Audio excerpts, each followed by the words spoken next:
warahmatullahi wabarakatuh. Pada dua pertemuan sebelumnya, kita telah mempelajari dua konsep penting. Pertama, kita memahami bahwa lokasi memiliki pengaruh terhadap suatu fenomena.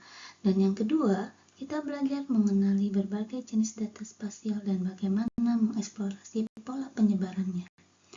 Hari ini kita akan membahas konsep yang menjadi fondasi di hampir seluruh statistika spasial, yaitu matriks pembobot spasial atau sering disimbolkan dengan huruf V. Mengapa konsep ini sangat penting? Karena komputer tidak dapat memahami istilah bertetangga seperti kita manusia. Kita harus menerjemahkan hubungan antar wilayah tersebut ke dalam bentuk angka atau matriks agar dapat dihitung secara matematis.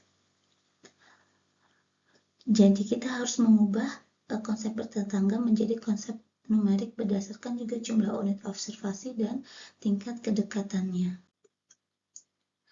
Contohnya seperti ini, dalam analisis spasial, unit wilayah tidak berdiri sendiri. Matriks bobot spasial adalah representasi matematis yang mengkodekan struktur interaksi antar lokasi menjadi nilai numerik. Jadi misalnya dari peta ini nanti kita akan mendapat matriks bobotnya seperti ini. Kita lihat contohnya. Nah, ini adalah contoh dari karakteristik struktur matriks spasial.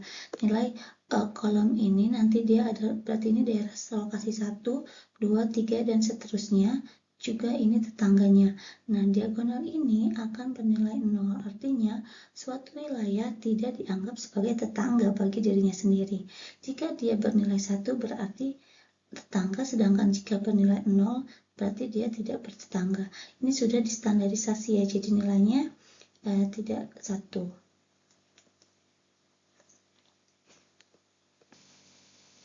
Berdasarkan matriks ini kita bisa lihat yang bertetangga adalah misalnya ini nih, lokasi ke-6 dengan lokasi ke-5 dia bernilai 1, berarti artinya ini bertetangga. Nah, ada dua pilar pembentuk hubungan spasial, yaitu kriteria ketetanggaan, contiguity, dan kriteria berbasis jarak. Untuk kriteria ketetanggaan, biasanya ada 3 analogi yang dipakai, seperti ini bidak catur. Yang pertama adalah analogi rook atau benteng, bishop, dan queen ratu.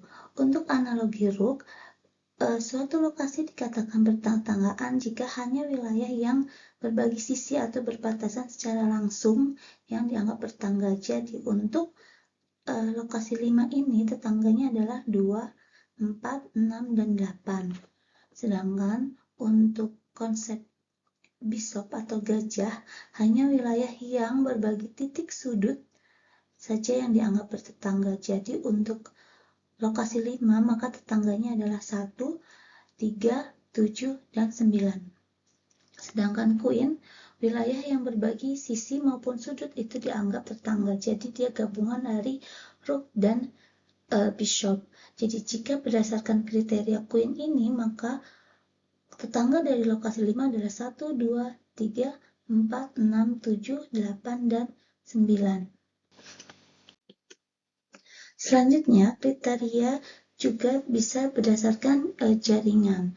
Berbeda dengan continuity yang menghasilkan jumlah tetangga bervariasi, pada k-nearest neighbor ini atau KNN menjamin setiap unit spasial nanti memiliki jumlah tetangga yang seragam sebanyak k. Nah, prinsip utamanya adalah menghubungkan titik berdasarkan jarak absolut terpendek. Keunggulannya mengatasi masalah wilayah yang terisolasi. Jadi bisa saja, jadi semua wilayah akan memiliki tetangga. Nah, karakteristik uniknya dapat menghasilkan hubungan yang tidak simetris. A memilih B sebagai tetangga, namun B belum tentu memilih A. Selain itu, ada juga konsep bertetangga yang berbasis jarak. Metode ini banyak digunakan ketika data berbentuk titik seperti lokasi rumah sakit atau stasiun cuaca. Semakin dekat jaraknya, biasanya bobot hubungan juga menjadi semakin besar.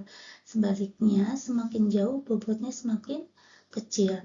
Nah, Untuk konsep berbasis jarak ini ada 3 yang biasa dipakai. Yang pertama itu adalah fixed distance band, yang kedua inverse distance weight, dan fungsi kernel.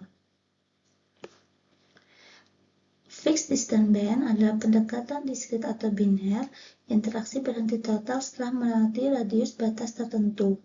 Sedangkan inverse distance weighting, pengaruh menurun secara proporsional, sensitif menangkap interaksi pada jarak ekstrim yang sangat dekat. Sedangkan fungsi kernel adalah transisi pengaruh yang mulus dan gradual, fleksibel mengontrol pola penurunan, dan sangat ideal untuk memodelkan fenomena difusi yang kontinu.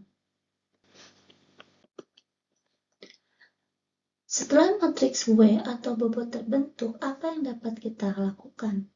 Ada 4 fungsi utama dari matriks bobot ini. Pertama, untuk menentukan hubungan tetangga antar wilayah. Kedua, sebagai komponen utama dalam pembentuk indeks Moran I dan atau garis C nanti. Lalu yang ketiga, berfungsi untuk menghitung rata-rata tertimbang nilai peubah di wilayah sekitarnya. Dan keempat, fungsinya adalah untuk sebagai fondasi dalam model regresi spasial seperti SAR dan SEM. Oke, sekarang kita akan masuk ke konsep yang sangat penting, yaitu spatial lag. Spatial lag ditulis sebagai WG, fungsinya adalah untuk menangkap pengaruh lingkungan sekitar terhadap suatu lokasi.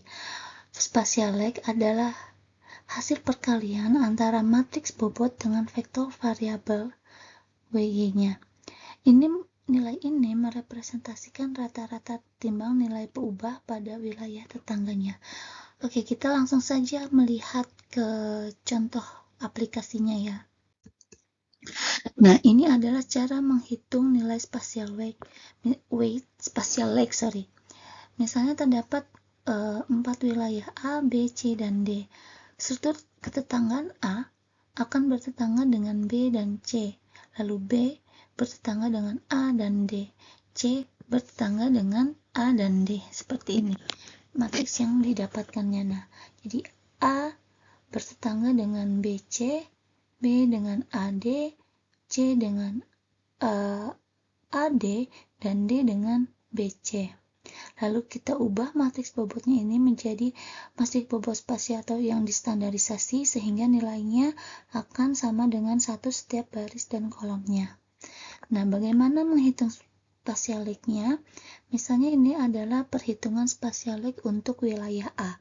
Rumusnya tadi sudah dijelaskan, WIC dikali HC. Berarti untuk wilayah A dengan tetangganya B dan C, hasil spatial lag-nya adalah 0,5, mana bobotnya ini 0,5, dikali dengan nilai YB-nya, di sini nilai aktual YB-nya 20, lalu dia bobot WAC-nya 0,5 juga, dikali YC-nya 30, sehingga didapatkan spatial lag-nya adalah 25. Apa artinya? Nah, nilai wilayah A adalah 10, sedangkan spatial lag-nya adalah 25. Artinya, lingkungan sekitar A memiliki nilai yang lebih tinggi dibandingkan nilai A sendiri. Oke, kita sekarang masuk ke kesimpulan. Tadi kita sudah belajar mengenai matriks bobot, kriterianya, cara menghitungnya, dan sampai menghitung spatial lag. Nah, matriks bobot ini, kembali lagi saya ingatkan, adalah sebagai jembatan untuk analisis spasial nantinya, biasanya untuk menghitung nanti nilai Moran yang akan kita bahas di pertemuan selanjutnya, menghitung spatial lag yang sudah tadi kita pelajari, dan sebagai dasar juga dalam analisis lebih lanjut dalam statistika spasial, yaitu misalnya SAR dan SEM. Nah, matriks bobot spasial bukan sekedar alat teknis, jadi representasi formal dari interaksi atau dalam ruangnya. Tanpa matriks bobot, hubungan antar lokasi tidak dapat dihitung secara kuantitatif dan model spasial tidak dapat diestimasi secara akurat. Pada pertemuan berikutnya, kita akan memanfaatkan matriks W yang telah dipelajari hari ini untuk menghitung autokorelasi spasial menggunakan indeks Moran. Jadi, jangan sampai lupa dan jangan sampai tidak paham ya mengenai matriks bobot ini. Baik, sampai jumpa di pertemuan berikutnya.